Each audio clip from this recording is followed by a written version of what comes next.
So the question was, who are you? And the answer was, I am consciousness. I mean, this is sort of one of the core spiritual questions. Who are you? Who am I? What we tend to do when we hear that question is to look for things that I am. You know, I am a human being. I am male. I am parent. I am teacher. I am whatever it is. I am British. And they're all things that we use to describe ourselves. And so when you first ask people that question, they normally go to that. They go to their history, they go to their personality, they go to the roles they play in life, which in a way are all to do with how other people see us. We're reflecting back. Other people see us. I see you as a person of a certain gender, certain age. But when we look inside ourselves, and this is the real purpose of the question, when we look inside ourselves, there's a different sense of I that is always there, that hasn't changed. The I that I am can change. You know, our nationality can change, our names can change, our jobs can change. We can even change our gender these days. All of that can change. But the I hasn't changed. There's an I that has not changed. There's that deeper sense of I which has been there all your life. I mean, we sometimes say, you know, I am not the same person I was 20 years ago. I am not the same person I was 20 years ago. If you look at that, there's actually two senses of self in there. There's the self that has changed. You know, over the years, my values have changed, my thoughts have changed, many things have changed. So I am not the same person I was. And yet the I, you're also referring to an I that has been there all along. And there's that sense of I which is the same I you had 10 years ago, 20 years ago, you had when you were a teenager, you had when you were a kid, if you can remember. That has never changed. It doesn't, I mean, when I look inside myself, that deeper sense of I is always the same. It never changes. That is my inner essence. That is the essence of my own inner being, is that sense of I, which I know so well, and doesn't have any particular qualities. That is the I that actually knows experience. And so we can, for the sake of argument, and this isn't actually true in the final analysis, but for the sake of argument, we could say there is the world of experience, and I don't just mean the physical world, there is all the physical world we experience, and including in that also my thoughts, my feelings, my intuitions, all of that is part of my experience. And there is the knowing of that experience. There is that which knows the experience.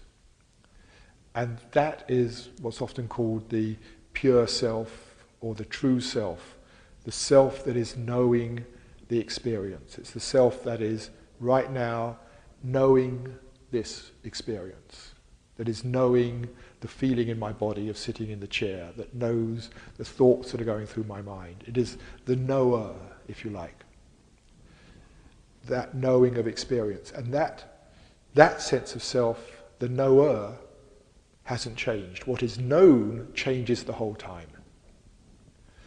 And that's one of the senses of absolute and relative in spiritual teaching. The relative world is what is changing.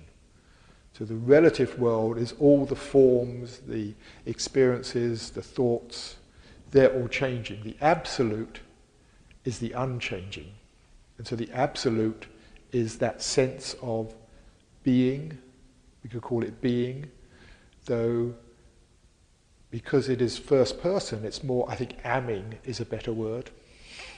Amming, as opposed to being, the verb to be, you know, there is what is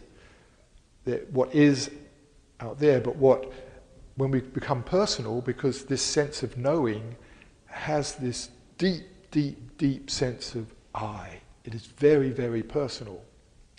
And so it actually is more like amming rather than being. I think of it as amming.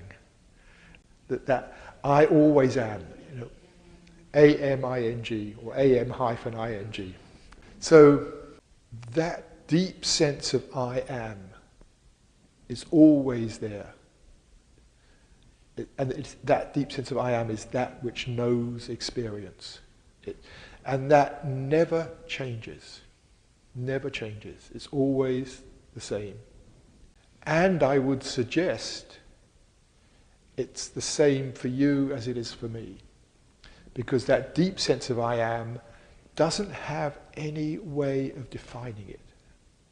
It's a feeling, we know it. It is deeply personal, deeply familiar. And when I start talking about it, everybody says, oh yes, I know that. We all know it.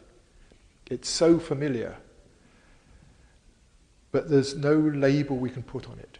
You know, the name is a label we put on it. The gender is a label we put on it. The role is something we put on it.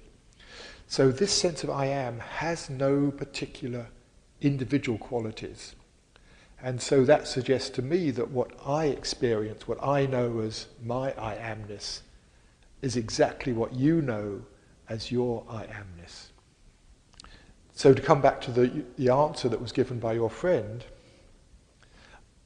I would say, yes, that's close to say I am consciousness, but we have to be a little careful because we are in danger of making the I am something. And the fact we use consciousness as a noun, we make I am something called consciousness.